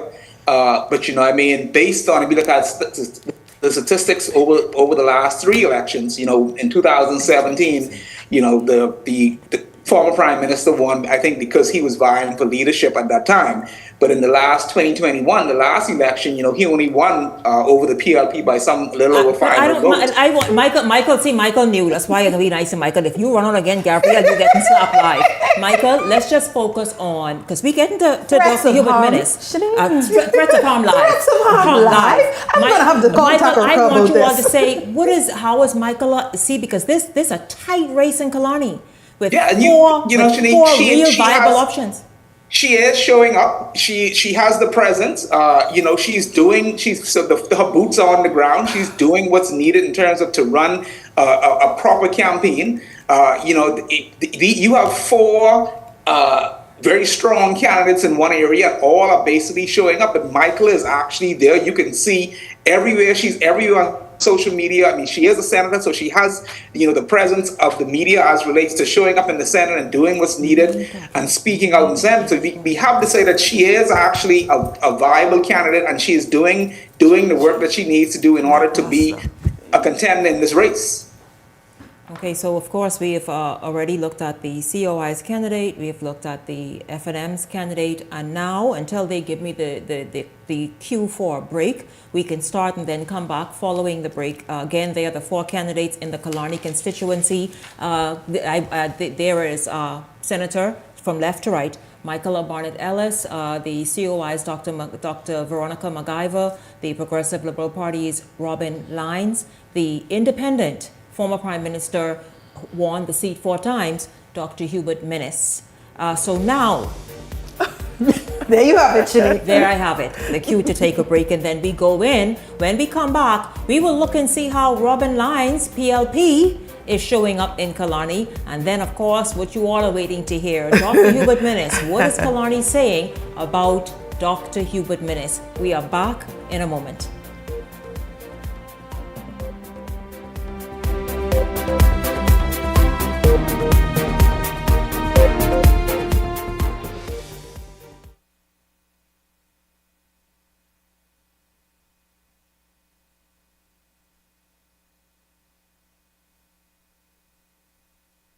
The Fox Foundation proudly presents the keynote speaker for the 3rd Annual Women's Entrepreneurship Initiative, this March 19th at 7 p.m. at the beautiful Bahamas Resort.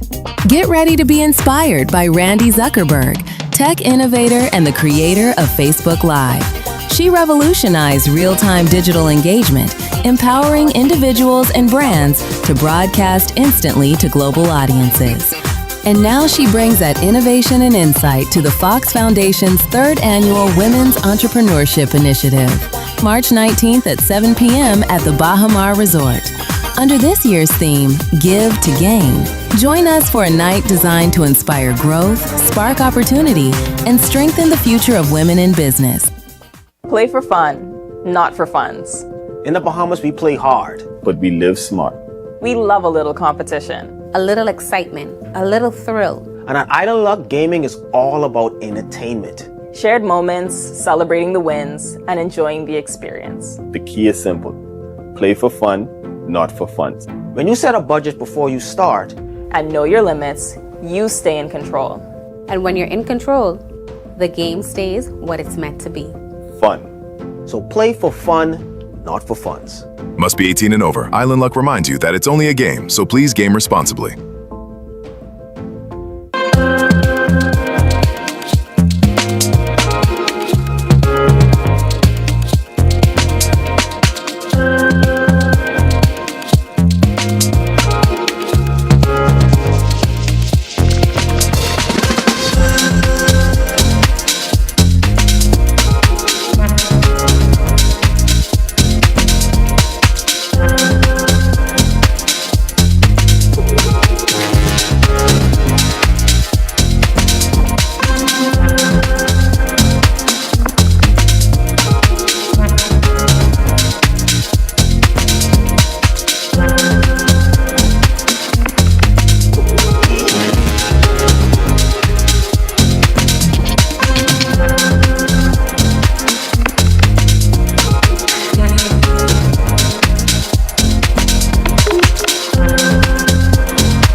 103.5 is turning 8 years old. 103.5 The Beat and Keep the Vibe Alive Music Group presents The Beat Fest. It's a Bahamian musical experience on March 14th at The Pond. Doors open 7 p.m. sharp. Performing live, Shine, Stevie S, Mama D, Veronica Bishop, Funky D.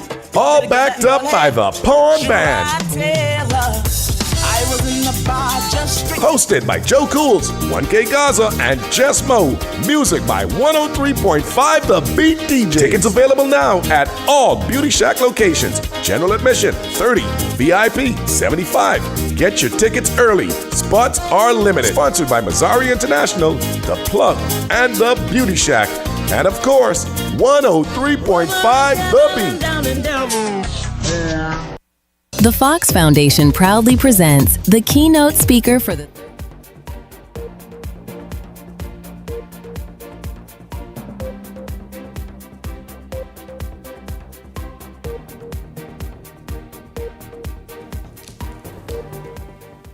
Welcome back to Beyond the Headlines. It's good to have you all tuned in. This is Temperature Check Wednesdays. And listen, we are zeroing in, doing the temperature check on the Killarney constituency, a constituency that's been trending all day. I don't know where people got it from, but boy, they just decided they were going to put a poll out there. But these set will determine what that poll is. And of course, at the end of tonight's discussion, we will determine where Killarney is leaning. And so we've already went through the COI, we've already gone through the Free National Movement, and now Peggy Gabrielle Michael, the Progressive Liberal Party's candidate, Robin Lines. How is she looking in Killarney? She kind of is, perhaps I would say, the last one to kind of, really kind of get in there. But how is she looking? How is she showing up? What has she been doing in Killarney so far? Okay, Miss Robin Lines, a lawyer, former senator, amazing human being, advocate for women and children, mentorships. She's just been publicly available to women and children. And just ratified as the candidate for Killarney. I mean, with the excitement was just over the top from the PLP. She is on the ground. I think she, as she's been the last to be ratified so far for this, she is making up ground. She have a lot of grounds to cover, but she is well able to do so. And so I think Robin Lines, the PLP is going to stand by her in Killarney. No, but what has she been doing? On the ground, door to door. She's been having meetings. She's been introducing herself. She attends church service. The regular stuff that a candidate is doing in this season. She has been grilling chills. Like I said, the regular stuff. But it will all be determined later on as this campaign. There will be a separation. We will be able to see that later on.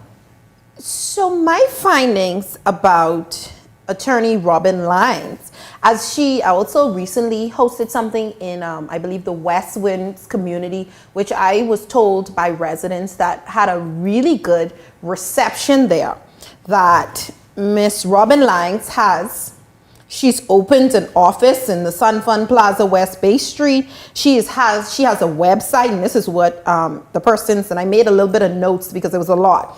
She has a website where people will be able to say in real time what their concerns are. She's been doing feeding programs for youth and the community for over 15 years. So she is not new to service. She was newly ratified, but not new to service. She's been serving the community and her community for a very long time. She has been around politics. She is not a novice.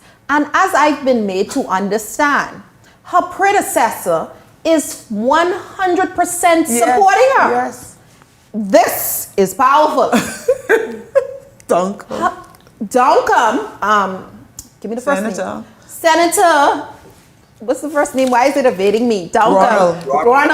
Thank you so much, Cass. He is 100% supporting us. So guess what? The ground we're thinking that she has to make up has already been made because the PLP base does not shift in Killarney.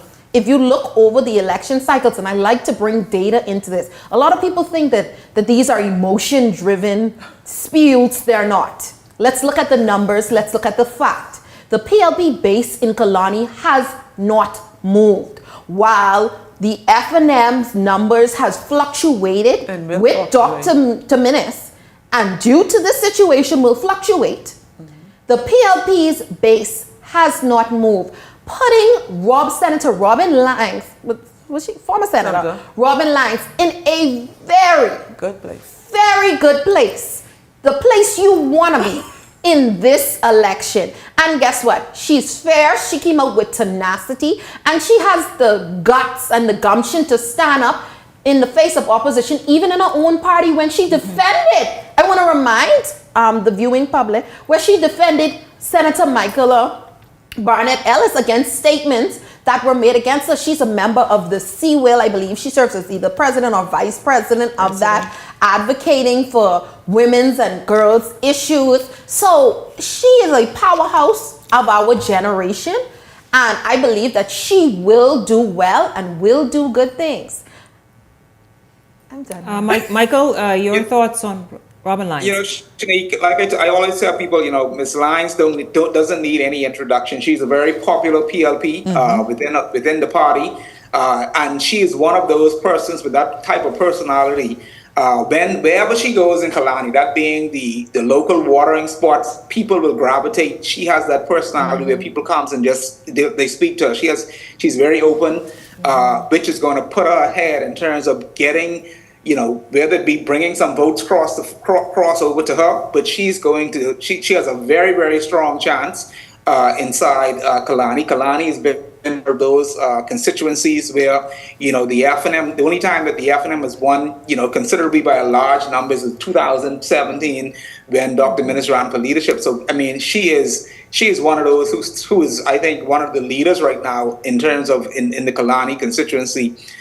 You know, with her personality, with her know-how, and a lot of people know her. She's very well known, and she is knowing her, she's going to beat the ground bad throughout Kalani, and you know that's what's going to be. You know, social media isn't going to win this thing. You know, and I've not seen her on social media as much as some of the other candidates. The boots on the ground, just how, you know, some of the past candidates would have done it back in Kalani. Kalani is one of those where, you know, you go, you meet, and you tell people your plans, what you have planned for certain communities throughout Kalani, and that's what wins the voters over in terms of getting them to vote for you.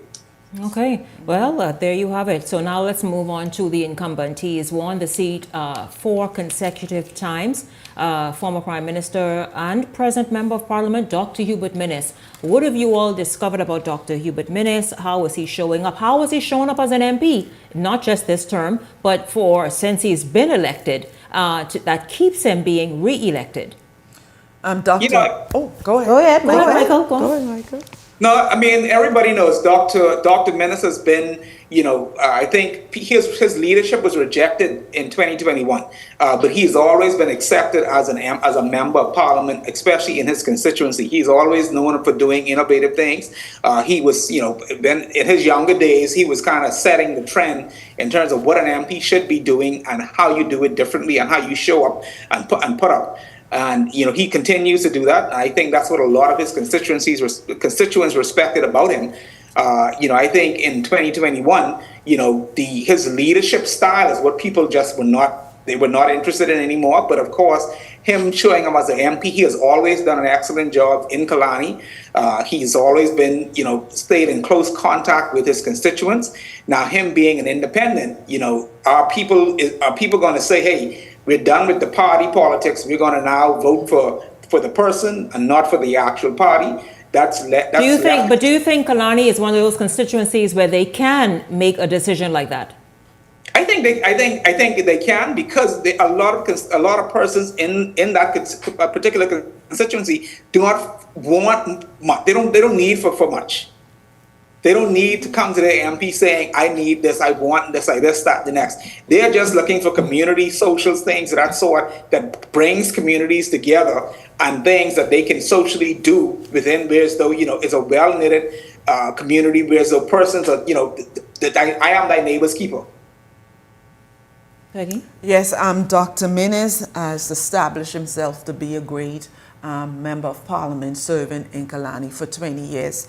Dr. Minnis has now rebranded in my sight to reach and connect with the younger generation of voters in Kalani. And he's created a fabulous presence on social media, especially TikTok. He's also going door to door in Kalani. The truth of the matter is Dr. Minnis is disadvantaged by the split from the Free National Movement. He's been disadvantaged, in my opinion, because this will show whether the residents of Kalani appreciate good representation or they love their party more than good representation. Because to compare the two candidates that came out of the Free National Movement, there is no comparison. Senator Michael, comparison to Dr. Minnis in his service in Kalani is flat. DOA, dead on arrival. She will not be able to compete if people love good service instead of loving their party. And so this has complicated the matter for Dr. Minnis, but I think Dr. Minnis is holding his own. Like I said, if we had the Dr. Minnis that we have today, I don't think he would have been voted out. He's more personable, available to media, available to people. And so he has been able to rebrand, and he's competitive in Kalani. And I think the race will be between him and Robin Lyons.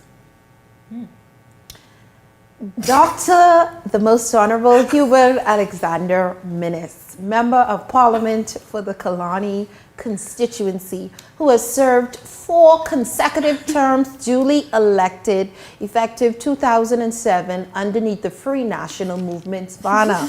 He has won the seat from the Progressive Liberal Party's Neville Wisdom, and has successfully served as a member of Parliament since that time. He has now formally announced his independent run come election 2026.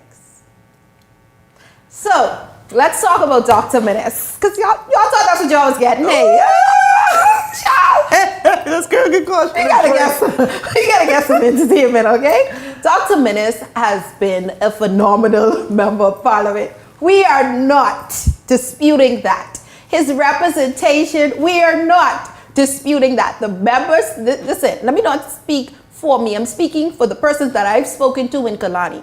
They are not disputing the level of representation that they've received from Dr. Minnis. Dr. Minnis ushered in, during his time, some of the most technological advances we've seen in medicine, which include in health, which include telemedicine. He was the front runner for that, for the Bahamas, leading the Bahamas through the most difficult and challenging of times. I believe, along with a lot of the residents of Kalani believe, if he had been running this campaign that he is currently running on social media during the election, telling the story, and had prepared his troops, he would have not been in the seat that he is in now. Now, with that being said, I do not believe, nor do the people that I've spoken with, even some that are supporting him, there are people that are supporting him, due to where Dr. Minnis sits, he will not be able to maintain Kalani. It's simple math.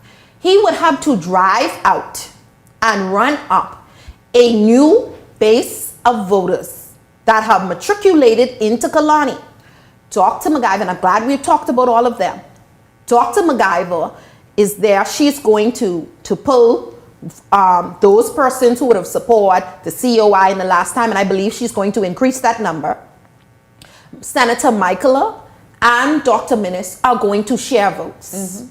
I mean, it does. Stevie Wonder himself can see it. There are people who are still confused, and you cannot blame them. Confused about what? Confused about whether they want to support Dr. Minnis or the person that the Free National Movement, as they've supported him for 4 consecutive terms, that's 20 years. Yes. Underneath the F&M banner, were they supporting Dr. Minnis enjoyed? Here's what we have to take in. Dr. Minnis enjoyed votes of people that were loyalists to the F&M as well. You have to put that into consideration. Similarly, Michaela will be affected by some of those persons who have decided that, yes, we support the F&M, but we love Dr. Minnis. That is going to take away from her in a 4-way race, because we wrapping this thing up.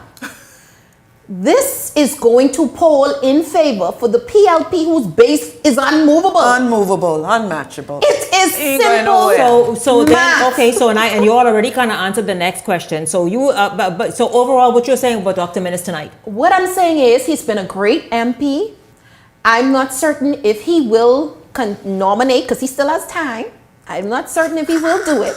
He still has time Run, Doc, run. as he assesses data coming in, because people change their minds all the time. We thought election was going to be in the following year, and it was in September. But we have to keep in consideration that there's about 500 to 600 votes every election that has voted either DNA or split between the DNA and COI.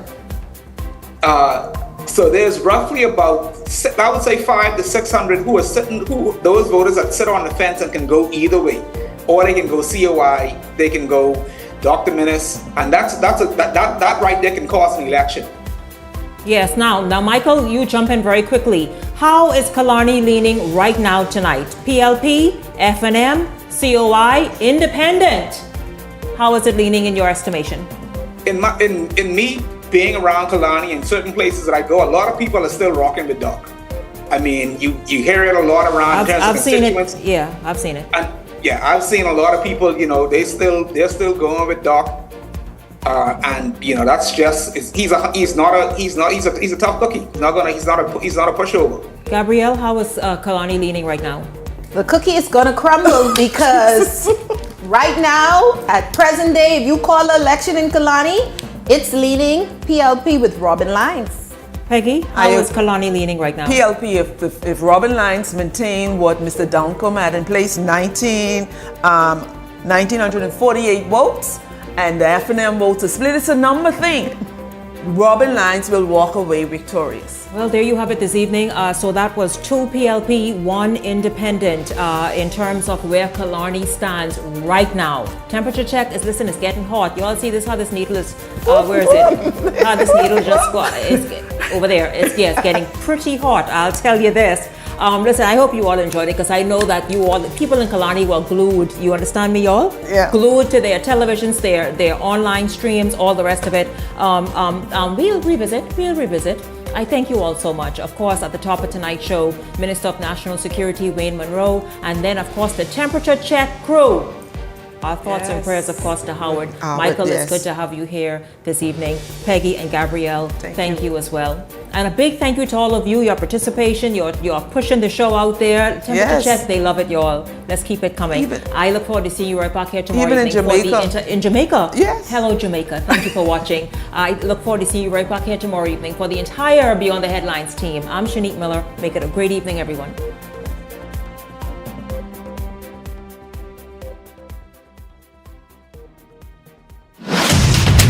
The Verizon Media Group, home of ILTV, Paramount Systems Limited, Eyewitness News, and Beyond the Headlines.